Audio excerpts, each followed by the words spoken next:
Facciamo un aggiornamento di calciomercato Inter perché ci sono delle novità molto importanti dopo le anticipazioni che vi ho portato qui sul nostro canale di Passione Inter l'altro giorno. E non solo è tutto confermato quello che vi abbiamo detto l'altro giorno, ma l'Inter sta andando avanti proprio in queste ore in maniera molto spedita e concreta sul fronte Joao Cancelo. Potremmo dire che c'è una sorta di deadline, una sorta di data entro la quale l'Inter vuole completare questo affare con l'Al Hilal, la società saudita in cui allena il nostro ex allenatore Simone Inzaghi, società che tra l'altro è interessata a Francesco Acerbi e forse non solo ad Acerbi all'interno della rosa dell'Inter, Inter che quindi anche per questo motivo sta seriamente valutando l'ipotesi di affiancare a Joao Cancelo anche un altro innesto, quello di un difensore possibilmente di piede mancino, mentre Valentin Carboni sta cambiando squadra proprio in queste ore e resta anche in sospeso la vicenda relativa a Davide Fratesi. Ecco, come avete potuto intuire, come avete sicuramente percepito, l'Inter sta partendo con il piede sull'acceleratore in questo mercato di gennaio che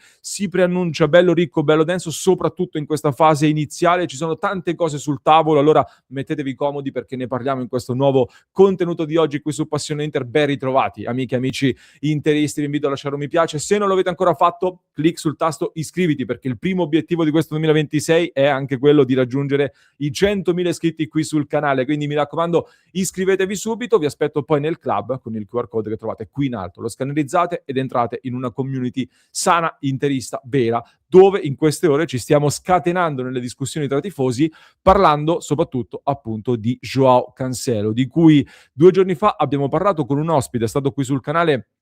il collega Raffaele Amato, che è stato il primo in assoluto a parlare di Joao Cancelo per l'Inter. Poi sono arrivati tutti gli altri quotidiani, giornalisti più o meno famosi, sono arrivati tutti dopo. Il primo è stato proprio Raffaele Amato che ne ha parlato qui con noi e rispetto a quello che vi abbiamo detto nei giorni scorsi, quali sono le novità delle ultimissime ore? Allora, sappiamo che Joao Cancelo è fuori dall'Al Hilal, è stato escluso dalla lista dei giocatori che si possono schierare in campionato, quindi vuole lasciare l'Arabia Saudita, vuole tornare in Europa e il potente agente Jorge Mendes, che ha ottimi rapporti, una certa influenza anche sul mercato saudita, oltre a quello europeo e non soltanto, ecco, si è subito attivato per trovargli una nuova squadra. Inizialmente l'idea di Cancelo probabilmente era quella di lasciare l'Arabia Saudita per tornare al Barcellona, quindi questo era forse l'orientamento iniziale. Poi, dopo il lavoro dell'agente che è iniziato in questi giorni,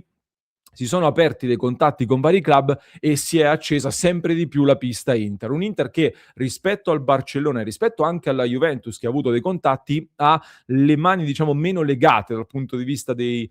conti, dei bilanci, dei accordi anche con l'UEFA, che invece complicano molto di più la vita alla Juventus e al Barcellona stesso. Anche per questo motivo l'Inter sta rapidamente scalando posizioni, ha avuto dei contatti con l'agente del giocatore anche nelle ultimissime ore e il giocatore sta aprendo sempre di più anche all'ipotesi Inter. L'Inter che, come avevamo detto, vorrebbe il giocatore in prestito per questi 6 mesi fino al Mondiale e pagherebbe soltanto una piccola parte dell'enorme ingaggio che percepisce il calciatore portoghese, classe 94, 31 anni compiuti, ne farà 32 a fine maggio se non vado errato. Si parla,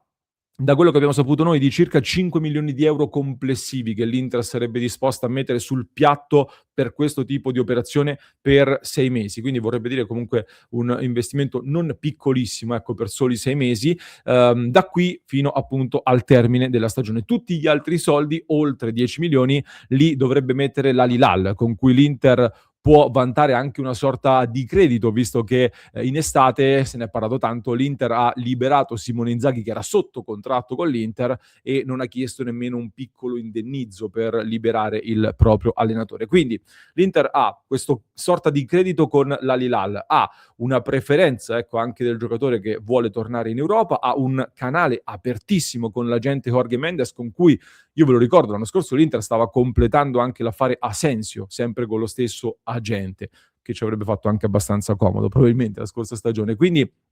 Ci sono dei presupposti importanti per poter impostare questa operazione con l'Al-Hilal che vorrebbe avere Francesco Acerbi, un fedelissimo di Simone Inzaghi. La società saudita ci sta pensando. C'è chi parla di un interessamento anche per Stefan De Vrij che deve capire un po' cosa fare, vuole andare chiaramente al mondiale. Coman non lo convoca se non gioca con l'Inter o con un'altra squadra, e all'Inter lui è in scadenza di contratto, così come Darmian e Acerbi. Ecco, rispetto a Darmian e Acerbi è quello che ha forse degli spiragli in più per poter ragionare anche su un rinnovo di contratto, quindi è un momento molto importante. L'uscita di Acerbi o De Vrij andrebbe praticamente a coprire nei fatti l'esborso economico che l'Inter andrebbe a fare su Cancelo, cioè quello che risparmi con uno di questi due AD praticamente coprirebbe nei fatti l'arrivo di Cancelo, anche se ecco, su De Vrij non lo so. Su Acerbi forse la sensazione è che preferirebbe eventualmente trasferirsi al termine di questa stagione, completare la stagione in Italia. Nel frattempo ha parlato Simone Inzaghi in Arabia Saudita in una conferenza stampa dove ha fatto capire che qualcosa potrebbe succedere proprio in queste ore, perché c'è anche un regolamento anche in Arabia Saudita che è molto stringente sul tema degli stranieri, nel senso che l'Al-Hilal in questo momento ha 9 calciatori stranieri over 21, quindi che hanno più di 21 anni, e per forza di cose, per regolamento, ne possono avere soltanto 8, quindi già ora uno è di troppo, Joao Cancelo evidentemente, ma ha fatto capire Inzaghi che stanno facendo delle valutazioni sul mercato, quindi chissà che non possa essere un velato riferimento anche a Acerbi e non soltanto. Comunque l'Inter ha fretta e vorrebbe chiudere il discorso in tempi molto rapidi. Io sono d'accordo, sinceramente, nel senso che l'ideale sarebbe avere, nel momento in cui sei deciso ad andare su Cancelo, l'ideale sarebbe averlo la prossima settimana, sostanzialmente, in modo da poterlo testare subito e magari averlo già a disposizione, soprattutto come arma in più nella sfida contro il Napoli l'11 gennaio prossimo, una sfida in cui servirà tutto il potenziale massimo per una gara che può decidere tanto di questa stagione e non soltanto. E allora cosa porterebbe, cosa può portare eventualmente Joao Cancelo all'Inter se dovesse concretizzarsi questo trasferimento? Io non so se lo avete seguito nel corso della sua carriera dopo la parentesi all'Inter, una parentesi in cui ha lasciato un buon ricordo, secondo me, in gran parte dei tifosi nerazzurri. È stato la Juventus, il Manchester City, Barcellona, Bayern e poi allora nell'ultima avventura in Arabia Saudita. Ricorderete comunque che di sicuro non è un giocatore alla Dumfries come caratteristiche, quindi non arriva per prendere il posto di Dumfries con le stesse caratteristiche, ovviamente. È un regista di fascia, mi ricordo che se ne parlava molto ai tempi di Spalletti, è un giocatore con più qualità, diciamo così, alla Di Marco, un po', quindi assist man, crossatore con qualità, con più dribbling rispetto a Di Marco sicuramente. Ha ovviamente un'esperienza ad alto livello, ha vissuto spogliatoi di altissimo profilo, solo top club praticamente nella sua carriera. Credo che soprattutto l'avventura all'Inter lo ha fatto brillare, l'avventura alla Juventus ne ha aumentato lo status, quella al Manchester City con Guardiola lo ha fatto evolvere ulteriormente anche come esterno che poi veniva a giocare anche in mezzo al campo. Per l'Inter, che ora pende tantissimo a sinistra nella fase di costruzione con Bastoni e Di Marco, ecco, sarebbe potenzialmente un cilindro in più nel motore per poter avere gioco e palloni pericolosi anche dall'altra parte, sulla fascia destra. Detto che lui tra l'altro può giocare anche a sinistra a piede invertito, cosa che in alcuni momenti abbiamo visto che a Chivu sta piacendo, come per esempio fa con Diouf sulla destra. Ecco, come caratteristiche rischia un pochino di sovrapporsi a Luis Enrique in questo caso, un Luis Enrique che però da quello che ci dicono dall'Inter non viene considerato un investimento sbagliato e anche se per ora sembra ancora timido, sono convinti che stia crescendo e che diventerà un elemento molto importante per questa Inter. E allora perché viene preso, se verrà preso, Joao Cancelo? Perché Luis Enrique anche contro il Bologna probabilmente sarà titolare e sarà quindi ottava partita di fila da titolare, se non vado errato, e Dumfries salterà almeno altre 10 partite, se non di più, e quindi un elemento lì serve, considerando che Darmian prima o poi rientrerà, ma rientrerà da un lungo stop e verrà utilizzato secondo me più come alternativa in difesa. Certo che ne parlavamo anche nel club di Passione Inter, Joao Cancelo porta con sé delle incognite, è inevitabile, dall'aspetto caratteriale, visti i vari litigi che ha avuto con diversi allenatori, al rischio che stanno facendo in tanti un paragone con Joao Felix, al Milan, vista anche la nazionalità e la gente in comune che fa scattare questi paragoni. È ovvio che va testato anche lo stato di forma. Io ragazzi non sto qui a mentirvi come fanno altri. Io il campionato saudita non lo seguo, francamente. Non è un campionato che mi piace, non è un campionato che mi interessa. Sono andato a leggermi i numeri, sono andato a guardarmi qualche spezzone di highlights, sono andato a vedermi soprattutto dei report che ho letto per capire un po' di più che cosa ha fatto. Vi porto innanzitutto un po' di dati sulle presenze e sulle partite che ha fatto in Arabia Saudita. Lui al Manchester City l'ultimo anno aveva giocato poco, poi aveva giocato poco al Bayern, al Barcellona invece aveva trovato già molto più spazio nella stagione 23-24. La stagione 24-25 comunque la sua trentina di presenze circa in Arabia Saudita l'ha fatta. Nella stagione 25-26 invece ha giocato al Mondiale per poi essere escluso subito dopo il Mondiale dalla lista per il campionato, dove ha giocato solo a settembre di fatto, e invece ha giocato nella Champions League asiatica, dove nelle ultime 3 partite tra novembre e dicembre comunque si è rivisto, quindi a dicembre un pochino si è tenuto in movimento, non riparte proprio da zero, ecco, nel caso in cui dovesse arrivare all'Inter adesso. È chiaro che ha una storia di infortuni che nell'ultimo anno si è un pochino diciamo allarmata, mettiamola così, perché stagione 24-25, diciamo soprattutto a inizio 2025 ha avuto prima uno strappo muscolare, poi un altro problema muscolare e di nuovo un infortunio alla coscia tra settembre e ottobre, quindi l'anno 2025 è stato condizionato da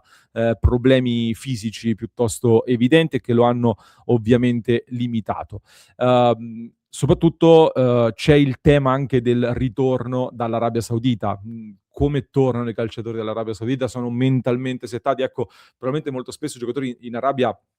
abbassano un po' anche il livello delle prestazioni anche per il contesto non troppo allenante. Con la nazionale portoghese comunque a settembre aveva segnato 2 gol e 2 assist in 2 partite contro Ungheria e Armenia, quindi a settembre sembrava ancora in buona condizione. Poi è rientrato nel giro della nazionale anche a novembre, quindi è un elemento su cui la nazionale portoghese conta. Sono un po' i classici affari di gennaio, mese in cui bisogna andare con decisione sugli obiettivi a lungo termine, ma non è facile farlo e non sempre funziona, tra l'altro, perché il Milan con Jimenez l'anno scorso sembrava avesse fatto una grande operazione anche in previsione del mercato estivo e invece non è andata bene. L'Inter però ha un'esigenza, sta valutando un'opportunità che potrebbe essere a basso costo con una soluzione tampone per poi rimandare all'estate l'obiettivo numero 1 che secondo me è Palestra dell'Atalanta in prestito al Cagliari. Palestra credo che sia la prima vera idea per l'Inter per sostituire la possibile partenza di Dumfries. Palestra piace tantissimo per le caratteristiche e anche per un discorso di liste, perché bisogna fare attenzione se escono Acerbi, Darmian e poi forse anche Frattesi. A gennaio non è prendibile e quindi devi fare un po' il possibile con le opportunità che ti si presentano. Velocemente poi anche le altre notizie, detto di Acerbi, la situazione dei Fly da definire, l'Inter ha un budget a disposizione che quindi potrebbe non essere intaccato dall'operazione Cancelo e allora sta valutando un innesto in difesa. Assicuriamo che piace molto Hila della Lazio, difficile da prendere però a gennaio, piace sempre Solé dell'Udinese, il nome caldo sembra però soprattutto Muaremovic del Sassuolo, che è un giocatore in pieno stile Octree, che conosce già il campionato italiano, mancino, quindi oltre a poter fare il centrale andrebbe anche a coprire quella casella di vice Bastoni, dove al momento c'è Palacios che rimane infortunato per almeno un paio di settimane ancora, è in uscita, sembra che voglia restare all'Inter, solo l'ipotesi di ritorno all'Independiente di Rivadavia, dove giocava in precedenza, potrebbe forse fargli cambiare idea. Quindi la possibilità che l'Inter prenda Cancelo e un difensore c'è, come vi abbiamo anticipato l'altro giorno su Passione Inter. Nel frattempo, a proposito di ritorno in Argentina, Valentin Carboni aveva diverse offerte in Italia, l'Inter avrebbe preferito cederlo in Italia per controllarlo da vicino e vederlo all'opera qui, ma il Racing di Avellaneda, anche grazie al pressing di Diego Milito, l'ex squadra di Lautaro Martinez, oltre che del Principe Milito, ha fatto un pressing molto forte e lo sta prendendo in prestito. Quindi facciamo un grande in bocca al lupo a Valentin Carboni, che ecco, prendiamo il lato buono della cosa, anziché lottare per non retrocedere in una squadra di bassa classifica in Serie A, andrà a giocare in una squadra comunque di alto profilo come il Racing, che ha lottato per vincere in questa stagione anche a livello continentale, quindi è un contesto sicuramente più allenante secondo me. Sempre, infine, Attenzione alla questione Frattesi, c'è il Fenerbahce che fa sul serio sia con l'Inter che col giocatore, dipende molto anche da quello che vuole fare lui e vedremo cosa succederà. Comunque non solo l'Inter, ma anche le rivali dell'Inter sono partite subito col piede sull'acceleratore, significa che il mercato di riparazione è un'opportunità che tutti devono cogliere. L'Inter lo sta provando a fare intanto con Cancelo e poi con la possibilità di andare su un difensore. Fatemi sapere un po' voi che ne pensate nei commenti. Nel club vi aspetto con il QR code che trovate qui in alto e il link qui sotto in descrizione per entrare a far parte della grande community del club di Passione Inter per discutere con tutti noi. Vi lascio con un approfondimento in descrizione per chi ci ascolta in podcast, mentre per chi ci segue su YouTube vi basta cliccare qui.